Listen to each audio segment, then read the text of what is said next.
지금 광고 드린 대로 지난 주일에 저희는 야외 예배를 드렸었죠. 비가 오고 추워도 여러분 열심히 참여해 주셨었죠. 그리고 어제는 우리 사진에 보신 대로 우리 시니어 분들과 함께 단풍 구경을 다녀왔습니다.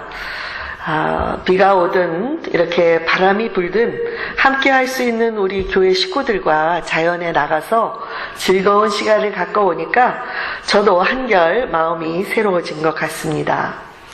이렇게 갈 수 있도록 우리 온 교우들이 힘을 합쳐주시고 또 손수 여러 가지 준비해 주신 교우님들께 진심으로 감사를 드립니다. 또한 오늘은 이렇게 평신도 주일로서 한 해 동안 평신도들의 사역을 격려하고 또 앞으로 더욱 헌신된 평신도로서 교회를 섬길 것을 스스로 다짐해보는 주일로 섬기고 있습니다. 교회는 목회자 몇 사람에 의해서 이렇게 인도되는 것이 아닙니다. 평신도들이 목회자들과 함께 동역하는 기쁨으로 섬길 때에 건강한 교회로 자라갈 수가 있습니다. 지금까지도 우리 교우 여러분들 참 많이 수고하셨습니다. 때로는 한 사람이 여러 가지 책임을 맡아서 헌신했기 때문에 이만큼 교회가 안정을 이룰 수 있었다고 생각합니다. 혹시나 그로 인해서 지친 분들에게는 주님께서 새로운 힘과 능력을 채워주시기 바랍니다.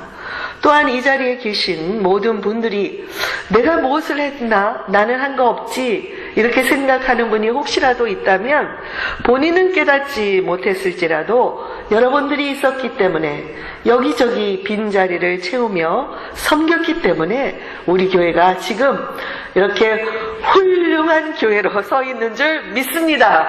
아멘. 그러므로 여러분 한 분 한 분이 너무나 소중하고 제게 소중하다기보다 우리 주님께 소중하고 모든 분들께 감사를 드립니다. 이제 옆에 계신 분들과 함께 인사를 나눠보겠습니다. 그동안 참 많이 수고하셨습니다. 자, 우리 인사를 나눠볼까요? 앞으로도 열심히 섬기십시다. 스스로 보고 그렇게 스스로 혼자 하시는 분이 있어요. 옆에 분들에게도 얘기해 주시고요. 자, 평신도 화이팅! 다시 한 번 더 평신도 화이팅! 성마가 화이팅! 감사합니다.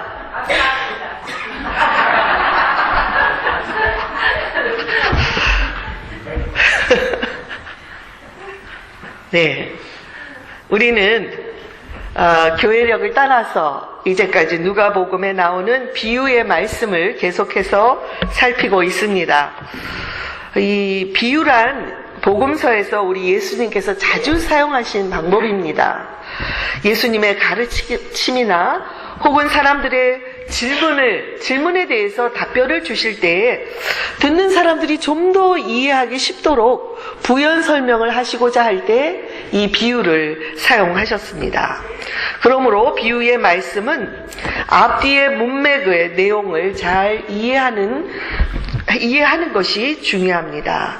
오늘의 말씀은 잘 알려진 불의한 재판장의 비유입니다. 이 비유를 주신 목적은 1절에 나와 있듯이 항상 기도하고 낙심하지 말아야 할 것을 가르치기 위해서 주신 것입니다. 우리말 성경에는 잘 나타나지 않지만 영어 성경에는 1절의 시작을 Then Jesus told his disciples a parable. 그리고 나서 주님이 비유로 제자들에게 말씀하셨습니다. 라고 이 then이라는 접속사로 시작하고 있습니다. 그러므로 이 비유는 앞에서 하신 말씀의 연장이고 그들의 이해를 돕기 위해서 주신 것입니다. 누가복음 17장 전장이죠. 20절에서 바리새인들이 예수님께 이렇게 질문을 했습니다. 하나님의 나라가 어느 때에 임하나이까? 그래서 예수님은 하나님의 나라는 볼 수 있게 임하는 것이 아니다. 또 여기 있다, 저기 있다 이렇게 말할 수도 없는 것이다. 하나님의 나라는 너희 안에 있느니라. 이렇게 대답을 하셨습니다. 바리새인들은 하나님의 나라가 어느 때에 임합니까? 라고 질문했지만 예수님은 그 나라는 눈에 보이는 나라가 아니라 사람들의 마음으로부터 이 하나님의 나라, 하나님의 통치가 이루어지는 것이 중요하다고 말씀해 주신 것입니다. 그리고 나서 제자들에게 종말의 때에 대해서 이야기를 해주셨습니다. 번개가 하늘 이쪽에서 번쩍이면서 하늘 아래 저쪽까지 환히 비추는 것처럼 인자가 올 때에도 그러할 것이라고 말씀하셨습니다. 그러나 하나님의 아들이신 인자가 다시 오기 전에 반드시 그는 먼저 고난을 받고 이 세대에게 버림을 받게 될 것이라고 예수님의 죽음에 대해서 알려주셨습니다.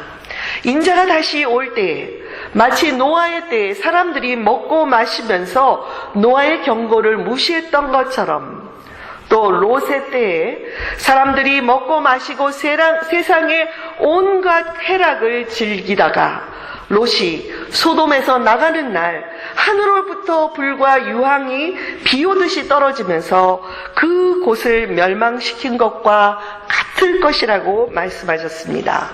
그 날에는 둘이 한 자리에 누워있지만 한 사람은 데려감을 얻고 한 사람은 버려둠을 당할 것이고 또 두 여자가 맷돌을 갈고 있다가 한 사람은 데려감을 얻고 한 사람은 버려둠을 당할 것이라고 말씀하셨습니다.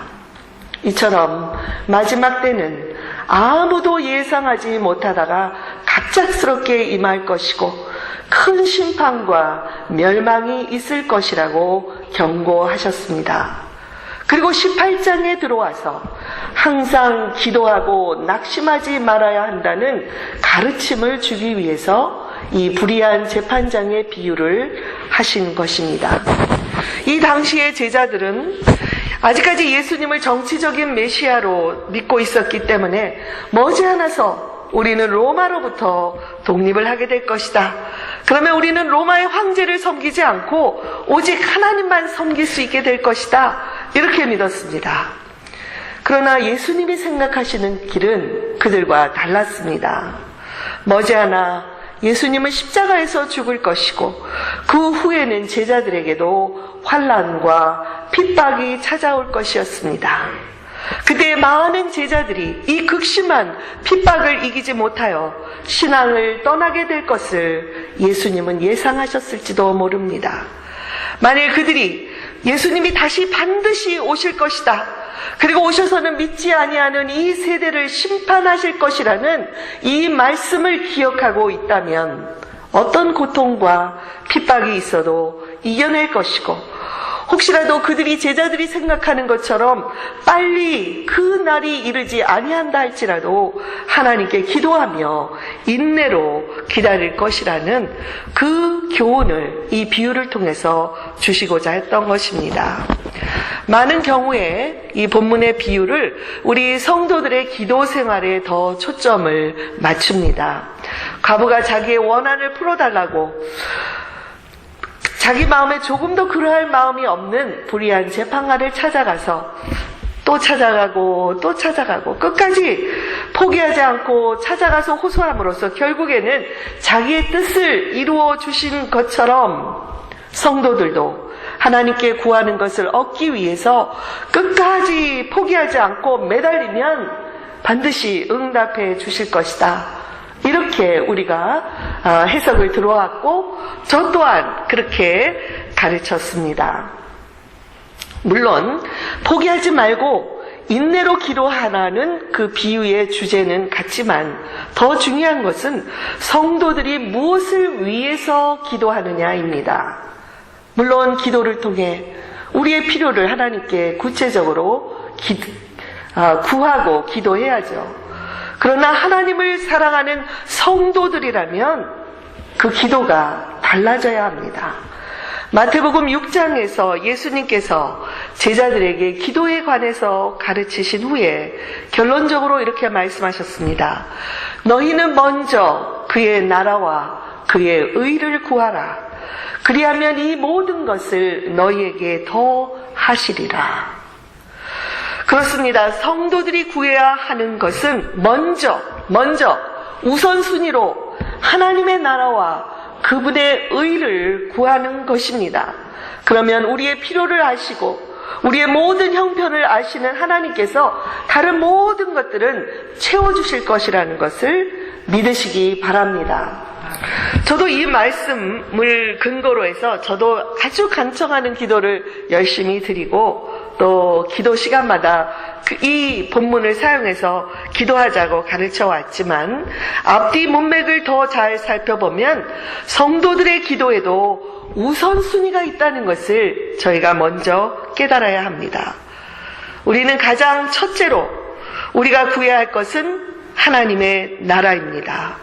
주여, 이 땅에 어서 하나님의 나라가 이루어지도록 도와주소서.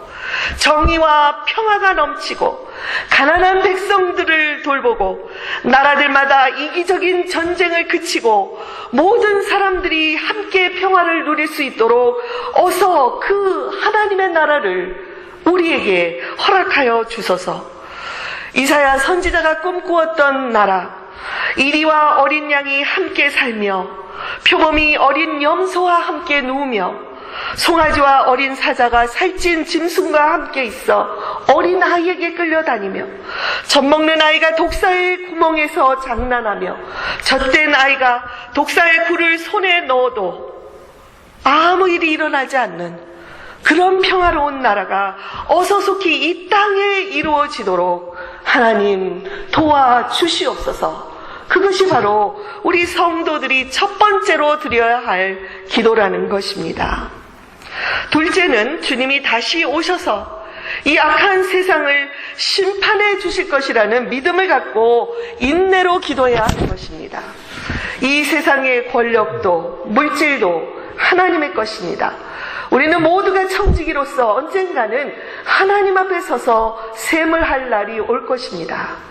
그러나 세상에서 영원히 살 것처럼 자기의 안위만을 위해서 이기적으로 살아가는 사람들, 가난하고 힘없는 자들을 억압하고 그들에 대해서 관심을 갖지 않았던 사람들, 거짓과 비방으로 다른 사람들을 실족시키는 사람들, 수백만의 백성들이 굶어 죽어가고 있는데도 자기의 재산만 불리고 만족하는 독재자들, 하나님이 없다 하며 스스로 하나님의 자리에 서서 살아가는 교만한 사람들을 향해서 하나님께서 친히 임하셔서 공의로 심판해 달라고 우리 성도들은 먼저 기도해야 하는 것입니다.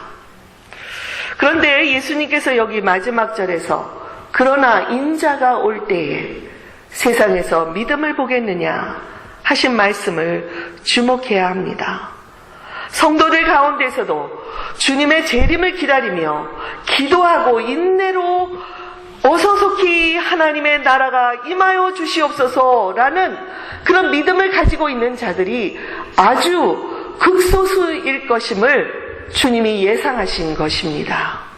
노아의 때에도 롯의 때에도 아무리 경고를 해도 사람들은 먹고 마시는 일에 빠져 있다가 갑자기 멸망을 당했습니다. 그러나 여러분, 장장 120년 동안 노아가 방주를 지으며 사람들에게 어서 속히 하나님께로 돌이키십시오. 심판의 날을 예비하십시오. 그렇게 선포하고 하나님의 심판을 예비한 그 노아처럼 성도들은 살아서 주님을 맞이하든지 혹은 죽어서 주님 앞에 서게 되든지 우리 각자의 심판의 날을 준비하며 인내로 기도해야 할 줄 압니다. 사랑하는 교우 여러분, 주님은 하나님의 나라가 어서 오게 해달라는 이런 성도들의 간절하고 포기할 줄 모르는 기도를 통해서 세계의 역사를 인도해 가고 계십니다. 요한계시록 6장에 마지막 종말의 때에 있을 하나님의 심판이 시작되고 있습니다. 그 9절 10절에 이런 말씀이 있습니다. 다섯째 인을 떼실 때에 내가 보니 하나님의 말씀과 그들의 가진 증거로 말미암아 죽임을 당한 영혼들이 제단 아래에 있어 큰 소리로 불러 이르되 거룩하고 참되신 대주제여 땅에 거하는 자들을 심판하여 우리 피를 갚아주지 아니하시기를 어느 때까지 하시려 하나이까. 이렇게 호소를 하고 있습니다. 믿음 때문에 순교한 영혼들이 천국의 하나님의 제단 앞에서 하나님을 거역하고 있는 이 땅을 심판하여 달라고 기도를 드리고 있다는 것을 생각해 보십시오. 그러자 주님께서 아직 잠시 동안 쉬되 그들의 동무종들과 형제들도 자기처럼 죽임을 당하여 그 수가 차기까지 기다리라 말씀하셨습니다. 이 세상에 심판이 유보되고 있는 것은 때가 차기를 기다리시는 하나님의 오래 참으심 때문입니다. 우리는 그 때를 알 수 없지만 늘 깨어서 예수님께서 세상의 모든 악과 불의와 사탄을 멸하기 위해서 심판주로 다시 오시도록 기도하며 기다리라는 것입니다. 이제 이 본문 말씀을 통해서 성도들의 기도하는 자세에 대해서 몇 가지를 정리를 해보도록 하겠습니다. 첫째로, 기도할 때에 과부와 같은 간절한 호소의 자세를 가져야 합니다. 이 당시에 과부라면 아무 힘도 능력도 없는 사람이었습니다. 그런 과부가 억울한 일을 당했습니다. 요즘으로 변호사를 살 능력도 없었고 주변에 그를 도와줄 만한 아무도 없었던 이 과부는 오직 한 가닥의 희망, 재판장을 찾아가는 것이었습니다. 그런데 그 재판장은 어떤 사람이었습니까? 하나님을 두려워하지도 않고 사람을 무시하는 그런 재판장이었습니다. 그런 불의한 재판장이 힘도 없고 뇌물을 쓸 능력도 안 되는 이 과부의 호소를 들어줄 리가 만무했습니다. 번번이 거절했지만 이 여인은 포기하지 않았습니다. 밤과 낮으로 찾아와서 자신의 원한을 풀어달라고 간청을 했습니다. 처음에는 무시해버렸지만 자꾸 찾아오니까 이제는 이 여인의 얼굴만 봐도, 여인의 목소리만 들어도 이 재판장의 신경이 날카로워지고 기분이 좋지가 않은 거예요. 결국 재판장은 과부를 위해서 어떤 정의로운 판단을 하려고 한 것이 아니라 내가 들어주지 않으면 계속 날 찾아와서 괴롭게 할 것이므로 내가 그 원한을 풀어주리라 하고 응답했던 것입니다. 여러분, 우리들도 기도할 때 하나님이 아니면 안 됩니다. 아무도 저의 심정을 모릅니다. 아무도 저를 도와줄 수가 없습니다. 저는 오직 하나님께만 매달립니다. 하나님께서 도와주시지 않으면 저는 살 수가 없습니다. 하나님 도와주십시오. 이런 간절한 자세로 호소하듯 기도해야 합니다. 하나님은 사랑이 충만하셔서 자녀들의 간절히 부르짖는 그 기도를 들어주실 것입니다. 하나님께서는 이렇게 과부처럼 특별히 힘이 없고 약한 자들을 불쌍히 여긴다고 말씀하시고 그들의 간구를 들어주겠다고 약속하십니다. 둘째로, 기도할 때에 하나님의 전능하심을 믿고 인내로 간구를 해야 합니다. 과부에게는 자기의 원한을 풀어줄 수 있는 능력을 가진 사람이 아무도 없었습니다. 오직 이 재판장밖에는 가서 호소할 데가 없었습니다. 과부의 눈에는 그가 불의한 재판장이라도 상관이 없었습니다. 그가 내 원한만 풀어준다면 다른 것은 아무 문제가 되지 않아. 그 나의 희망은 오직 이 재판장밖에 없어. 내 원수, 나를 억울하게 만든 저 원수를 대해서 벌을 줄 수 있는 사람은 저 재판장밖에 없어. 그러면서 이 불의한 재판장을 끊임없이 밤낮으로 찾아왔던 것입니다. 여러분, 예수님은 이 비유에서 우리에게 재판장과 하나님을 뚜렷하게 대조시키고 있습니다. 불의한 재판장이라도 귀찮아서 과부의 소원을 들어주셨다면 불의한 재판장하고는 비교도 할 수 없는 하나님, 가난하고 연약한 자들을 불쌍히 여기시는 하나님, 그 하나님께서는 성도들이 구하는 것에 얼마나 더 잘 응답해 주시겠냐는 것입니다. 그러므로 염려하지 말고 하나님께 간절히 기도하라는 것입니다. 하나님의 능력을 신뢰하고 믿고 구하라는 것입니다. 또한 여기 과부를 우리 성도들과 대조시켜서 설명하고 있습니다. 과부는 도움을 줄 수 있는 사람이 오직 이 불의한 재판장 한 사람밖에 없었을지 모르지만 우리 성도들은 하나님의 사랑이 우리에게 있습니다.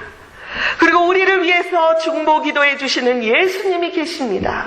그리고 성령님, 우리 안에서 성령께서 할 수 있어, 조금만 인내해, 조금만 참고 기도하자, 너가 할 수 있다, 내가 도와줄게. 성령께서 우리 안에서 우리를 격려하시며 힘을 주시고 능력을 주시고 계시기 때문에 우리는 용기를 내어 포기하지 않고 끝까지 기도할 수가 있는 것입니다. 그러므로 여러분, 우리는 이 비유에 나오는 과부보다는 훨씬 더 나은 조건에서 하나님 앞에 기도할 수 있으니 우리가 잘 감당할 수가 있습니다. 믿으십니까? 아멘. 하나님을 믿으십시다. 먼저 하나님의 나라와 그의 의를 구하는 자들의 삶을 주님께서 책임지시겠다는 이 약속의 말씀을 붙들고 하나님을 위하여 열심으로 살아가고 기도하는 저와 여러분이 되기를 바랍니다. 세 번째로, 기도할 때 가장 먼저 하나님의 나라가 임하도록 기도해야 합니다. 여러분, 주님께서 하나님의 나라는 너희 안에 있다, 이렇게 말씀하셨습니다. 여러분 안에 하나님의 나라가 있습니까? 아멘. 아멘. 저렇게 확신을 차서 응답할 수 있으면 좋겠습니다. 내 안에 하나님의 나라가 이루어지고 있습니까? 아멘. 아멘. 응답하신 분들에게 그대로 행해 주실 것을 믿습니다. 여기서 하나님의 나라는 어떤 장소라기보다는 하나님의 통치가 이루어지고 있는 곳입니다. 우리가 예수님을 영접하고 하나님의 뜻대로 살기로 작정하면 우리 안에 하나님의 나라가 이루어집니다. 우리 영혼의 가장 깊은 그 지성소에 성령께서 성소를 삼아 거하시고 계십니다. 그리고 그 성소에 거하시는 성령님이 우리와 함께 동행하시며 우리의 삶을 인도하고 계십니다. 예수님께서 가르쳐 주신 주기도문은 이렇게 시작하지 않습니까? 하늘에 계신 우리 아버지여, 나라에 임하옵시며, 이름이 거룩히 여김을 받으시오며 나라에 임하옵시며, 이 하나님의 나라가 임하도록 기도하라는 것을 먼저 기도하라고 가르쳐 주셨습니다. 저는 지구촌 곳곳에서 이 주기도문을 진심으로 고백하는 자들에게 바로 하나님의 나라가 임하고 있다는 것을 믿습니다. 또한 한 사람의 영혼이 죄를 회개하고 예수님을 영접하면 바로 그 순간에 하나님의 나라가 그 영혼에 임하고 있는 것입니다. 우리가 복음을 전해야 하는 이유는 이 땅에 하나님의 나라가 이루어지는 일이기 때문에 그렇습니다. 예수님께서 제자들에게 마지막 유언으로 땅끝까지 찾아가서 복음을 전하라고 명령을 하셨습니다. 땅끝에 하나님의 나라가 임하면 주님의 재림도 더 가까이 우리에게 다가오는 것입니다. 혹시라도 땅끝을 지리적으로만 생각해서 우리가 가장 멀리 떨어져 있는 아프리카나 미전도 지역을 떠올리시면 안 됩니다. 땅끝은 아무리 나와 가까이 있어도 주님과는 아무 상관이 없이 살아가고 있는 자들을 말합니다. 그런데 주님께서 내가 세상에 다시 올 때에 믿음을 보겠느냐고 하셨습니다. 여러분, 우리가 진심으로 주님이 다시 오실 때 세상을 심판하실 것이라고 믿는다면 현재 우리의 신앙생활이 너무 안일한 것은 아닐까요? 어떻게 해서 내 부모가, 내 자녀가, 내 친척이, 내 직장 동료가, 내 이웃이 심판의 대상이 되도록 내버려 두고 있겠습니까? 진정으로 믿는 자들이라면 그들을 위해서 매일 간절히 기도하고 하나님께 밤낮으로 호소하고 때로는 직접 찾아가서 복음을 전하려고 노력하지 않겠습니까? 어떤 분들이 목사님, 제가 열심히 가족을 위해서 기도하고 있는데 아무리 기도해도 응답이 없는데 언제까지 해야 합니까? 이렇게 질문할 분도 계실 것입니다. 저는 기도가 응답이 안 되는 것이 아니라 계시록에 순교자들에게 심판의 때가 찰 때까지 기다리라 하신 말씀처럼 응답의 때, 지금 응답이 이루어지고 있습니다. 하나하나 분량이 차고 있습니다. 그러나 그 분량이 채워질 때, 그때가 올 때까지 끊임없이 기도하며 기다려야 한다고 생각합니다. 한 사업가가 열심히 신앙생활을 하는데도 사업이 풀리지 않자 이런 기도를 드렸습니다. 하나님, 당신에게는 1000년이 1초와 같은 시간이 아니겠습니까? 그러자 하나님께서 나는 영원하다. 그러니 네가 한 말이 맞다 대답하셨습니다. 그래서 이 사업가가 다시 되물었습니다. 그러면 $1000도 하나님께는 1달러나 마찬가지가 아니겠습니까? 그러자 하나님께서 그 말도 맞다 대답을 하셨습니다. 이제 사업가가 말합니다. 하나님, 제게 1달러만 주십시오. 그러자 하나님께서 내가 원한다면 줄 터이니 1초만 기다려라, 이렇게 말씀하셨습니다. 여러분, 우리에게는 긴 시간 같지만 하나님께서는 모든 우리 주변의 질서를 세워가시며 우리 기도에 응답을 해주시기 때문에 바로 응답이 안 되더라도 지금 분량을 채워가고 있는 하나님을 믿고 포기하지 않아야 합니다. 천국에 가면 한 곳에 수많은 선물들이 쌓여 있는 것을 보고, 우리 빌리 그레함 목사님의 그 설교에서 나오죠? 아니, 천사에게 이 선물은 도대체 무엇입니까? 이 한 방에 가득 차 있네요. 그렇게 묻자 천사는 사람들이 기도를 해놓고 응답을 받기도 전에 스스로 그 기도를 포기했기 때문에 이 선물을 주지 못한 그 선물이 여기 쌓여있노라고 그렇게 얘기하는 것을 들어보셨는지요? 우리는 끈질기게 포기하지 말고 기도하는 그런 내적인 강건함이 우리에게 필요합니다. 이게 바로 속사람이 강건한 자들의 모습인 줄 압니다. 평신도 주일을 맞아서 저는 우리 교회 모든 교우들이 깨어있는 평신도, 건강한 평신도들이 되기를 주님의 이름으로 축원드립니다.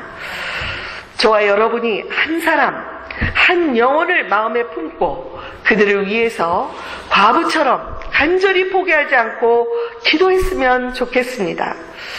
이제 12월이 되면 여러분이 그렇게 품고 있는 한 사람을 위한 기도 제목을 받을 예정입니다. 그 기도 제목을 수집해서 내년 한 해 동안에 저도 여러분과 함께 중보의 기도를 드릴 것입니다. 그 한 사람에게 어서 속히 하나님의 나라가 임하게 해달라고, 그가 믿음으로 거듭나게 도와달라고, 불가능해 보이지만 과부가 포기하지 않고 매달렸을 때 그 소원을 풀 수 있었던 것처럼 저와 여러분도 포기하지 않고 간절히 기도하면 반드시 응답해 주실 것입니다. 또한 하나님의 나라가 임하기를 위해서, 하나님의 의를 위해서 기도하는 기도에는 하나님께서 우선적으로 먼저 응답해 주실 것입니다. 이러한 믿음, 이러한 용기, 이 담대함이 저와 여러분 모두에게, 우리 온 교우들에게, 또한 모든 평신도들에게 임하여 주님으로부터 칭찬을 받는 복된 평신도들이 다 되시기를 다시 한번 축원드립니다.